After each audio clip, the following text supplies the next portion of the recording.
Hi friends, welcome to Namma Veedu. இன்னைக்கு நம்ம வீட்டு சமையல் அறையில நம்ம பார்க்க போறது என்னன்னு பாத்தீங்கன்னா, வீட்லயே நம்ம எப்படி நெய் காய்ச்சறதுதாங்க நாம இன்னைக்கு பார்க்க போறோம். இது பற்றி நான் ஆல்ரெடி ஒரு வீடியோ போட்டிருக்கேன். நான் இன்னைக்கு வந்துட்டு அது கடையில வாங்கி நான் செஞ்சது. இப்போ வந்து நாம வீட்ல வாங்குற பால்ல இருந்து எப்படி நம்ம வெண்ணெய் எடுத்து எப்படி நம்ம நெய் காய்ச்சலாம் அப்படின்னு சொல்லி தாங்க இன்னைக்கு நாம பார்க்க போறோம். ஸோ அது எப்படி செய்யறதுன்னு பார்க்கலாம். வாங்க நம்ம வீடியோக்குள்ள போலாம்.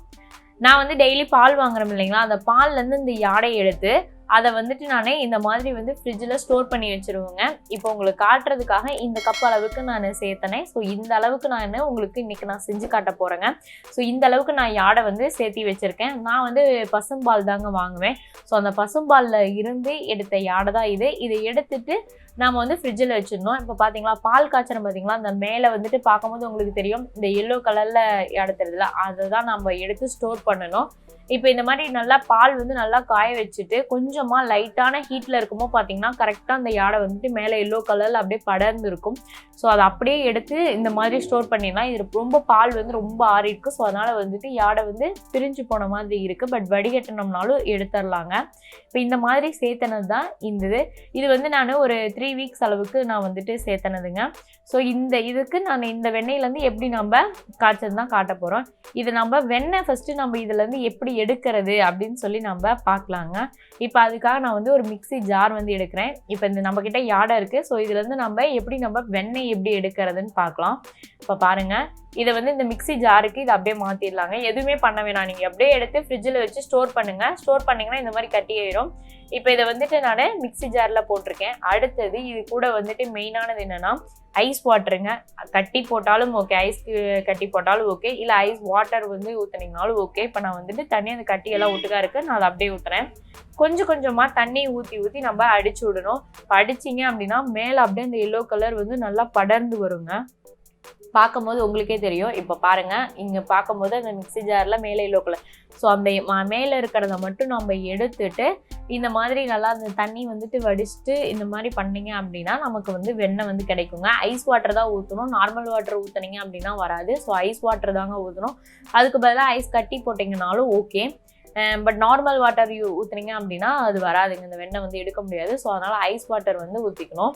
இப்போ பாருங்கள், இந்த மாதிரி வந்துட்டு நம்ம எடுக்கலாம். ஸோ இது எந்த அளவுக்கு வந்துட்டு நீங்கள் மறுபடியும் கொஞ்சம் ஐஸ் வாட்டர் கொஞ்சம் கொஞ்சமாக தண்ணி ஊற்றி அடிச்சு விட்டீங்க அப்படின்னா எந்த அளவுக்கு எடுக்க முடியுதோ எடுக்கலாம். கடைசியாக பார்த்தீங்கன்னா ரொம்ப வெள்ளையாக போயிடும். அதுக்கப்புறம் அதில் வந்து வெண்ணெய் வந்து இருக்கிற மாதிரி நமக்கு தெரியவே தெரியாது. அதுக்கப்புறமா நம்மளால் எடுக்க முடியாது. ஸோ எந்த அளவுக்கு எடுக்க முடியுதோ அந்த அளவுக்கு எடுக்கலாம். இப்போ நான் கொஞ்சம் கொஞ்சமாக வந்து தண்ணி ஊற்றி அடிச்சுட்டு எடுத்து உங்ககிட்ட காட்டிகிட்டு இருக்கேன். இப்போ பாருங்கள் நான் எந்த அளவுக்கு வந்து வெண்ணெய் வந்து எடுத்திருக்கேன்னு. ஸோ இந்த மாதிரி தாங்க நம்ம செய்யணும். ரொம்ப ஈஸியான மெத்தட். நம்ம டெய்லி வந்து நம்ம வீட்டில் பால் வாங்குவோம். அந்த யாடை வந்து ஒரு சிலர் வந்துட்டு எடுத்து சாப்பிடுவாங்க, ஒரு சிலர் வேஸ்ட் பண்ணிடுவாங்க. ஸோ அந்த மாதிரி வேஸ்ட் பண்ணாமல் இதை வந்து நம்ம எடுத்து ஸ்டோர் பண்ணி வச்சோம் அப்படின்னா நம்ம வந்து வீட்லேயே வந்து நமக்கு தேவையான அளவுக்கு கொஞ்சம் வந்து வீட்டுக்கு தேவையான அளவுக்கு நம்ம நெய் வந்து காய்ச்சி எடுத்துக்கலாம். இப்போ பாருங்கள், நான் இந்த அளவுக்கு வந்து வெண்ணெய் வந்து எடுத்துருக்கிறேன். அந்த ஒரு கப் அளவுக்கு இந்த அளவுக்கு எனக்கு வந்து வெண்ணெய் கிடைச்சிருக்குது. இப்போ இந்த வெண்ணெயிலேருந்து நம்ம எப்படி நெய் காய்ச்சறதுன்னு பார்க்கலாம். இப்போ அதுக்காக வந்து நான் ஒரு கடாய் வச்சுருக்கேன். இப்போ இந்த கடாய் வந்து நல்லா ஹீட் ஆனதுக்கு அப்புறமா அதை வந்துட்டு இது கூட ஆட் பண்ணிடலாம். இப்போ பாருங்கள், இந்த கடாய் வந்து நல்லா ஹீட் ஆகிடுச்சு.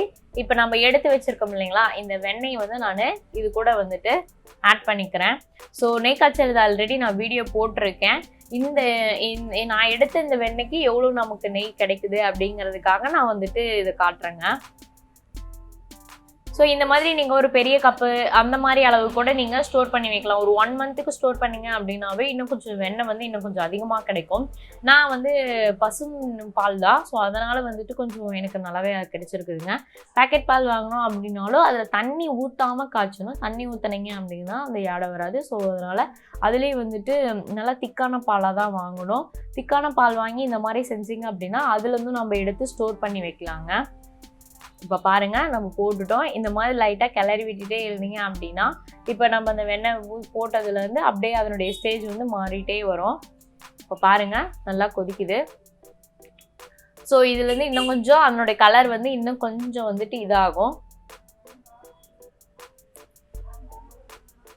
இப்போ பாருங்கள், இந்த மாதிரி இருக்குது. நான் வந்து ஸ்பீடாக தான் வந்து ஊட்டி விட்டுருக்கேங்க. இப்போ அதனுடைய கலர் பார்த்தீங்கன்னா அப்படியே கொஞ்சம் கொஞ்சமாக வந்துட்டு மாறிட்டு நெய்யோட கலருக்கு வந்து வந்துடும். இப்போ பாருங்கள், இந்த மாதிரி வந்துட்டு வந்திருக்கு. ஸோ இந்த மாதிரி போட்டுட்டு நீங்கள் வந்து லைட்டாக கிளறி விட்டுட்டு இருந்தீங்கன்னா போதும். லோ ஃப்ளேம்லேயே வச்சுக்கோங்க, ஹை ஃப்ளேம் வந்து வேணாம், லோ ஃப்ளேம்லேயே வச்சு பண்ணலாம். இப்போ இந்த மாதிரி ஸ்டேஜில் வந்து இது கூட நம்ம லைட்டாக வந்து உப்பு ஆட் பண்ணிக்கலாம். ஸோ கம்மியான வெண்ணெய் தான், ஸோ அதனால் நான் வந்துட்டு கொஞ்சமாக வந்து உப்பு ஆட் பண்ணுறேன். முருங்கைத்தலை இருந்துச்சு அப்படின்னா முருங்கைத்தலை ஆட் பண்ணலாம். இப்போ என்கிட்ட முருங்கைத்தலை இல்லைங்க, ஸோ அதனால் நான் வந்து முருங்கைத்தலை போடலை. முருங்கைத்தலை இருந்துச்சுன்னா அது ஒரு கொத்து போடலாம், நல்லா வாசமாக இருக்கும், மணமாகவும் இருக்கும்.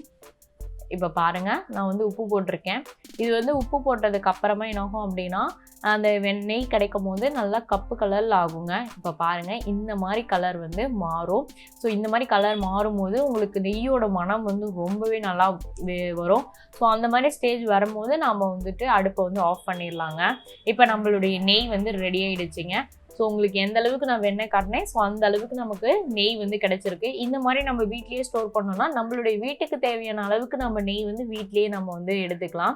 இப்போ நான் அது வந்து நல்லா ஆறுனதுக்கு அப்புறமா இப்போ நான் ஒரு பாத்திரத்தில் வந்துட்டு வடிகட்டி எடுக்கிறேங்க. இப்போ பாருங்கள், அதை வந்துட்டு வடிகட்டியில் ஊற்றுறோம் அப்படின்னா அந்த கசடெல்லாம் வந்து நின்றோம், நமக்கு வெறும் நெய் மட்டும் நமக்கு வந்து கிடைக்கும். ஸோ அவ்வளோதாங்க, ரொம்ப ஈஸியான மெத்தடு. ஸோ நம்ம வீட்டில் வாங்குகிற பால்லேருந்து எப்படி வந்து இன்றைக்கி நெய் காய்ச்சறது எப்படின்னு சொல்லி பார்த்தோம். வீட்டிலேருந்து வாங்குகிற பால்லேருந்து எப்படி வெண்ணெய் எடுத்து அதுலேருந்து எப்படி நம்ம நெய் காய்ச்சறதுன்னு இன்றைக்கி பார்த்தோம். இது ரொம்ப யூஸ்ஃபுல்லாக இருக்கும்னு நான் நம்புகிறேன். இப்போ பாருங்கள், இந்த அளவுக்கு நமக்கு நெய் வந்து நமக்கு கிடைச்சிருக்குது. ஸோ ரொம்ப ஈஸியான மெத்தட், நீங்களும் இதை ட்ரை பண்ணி பாருங்கள். உங்களுக்கு இந்த வீடியோ பிடிக்கும்னு நான் நம்புகிறேன். உங்களுக்கு இந்த வீடியோ பிடிச்சிருந்துச்சு அப்படின்னா லைக் பண்ணுங்கள், ஷேர் பண்ணுங்கள், கமெண்ட் பண்ணுங்கள். இந்த வீடியோ பற்றின கருத்துக்களை மறக்காமல் கமெண்டில் சொல்லுங்கள். இது வரைக்கும் நீங்கள் இந்த சேனலை சப்ஸ்கிரைப் பண்ணலைன்னா சப்ஸ்கிரைப் பண்ணிக்கோங்க, கூட ஒரு பெல் ஐக்கானையும் ப்ரெஸ் பண்ணிக்கோங்க. அப்போ தான் நாங்கள் போடுற வீடியோ உடனுக்குடன் உங்களுக்கு கிடைக்கும். ஓகே ஃப்ரெண்ட்ஸ், மேலும் ஒரு வீடியோன்னு சந்திக்கிறேன். நன்றி, வணக்கம்.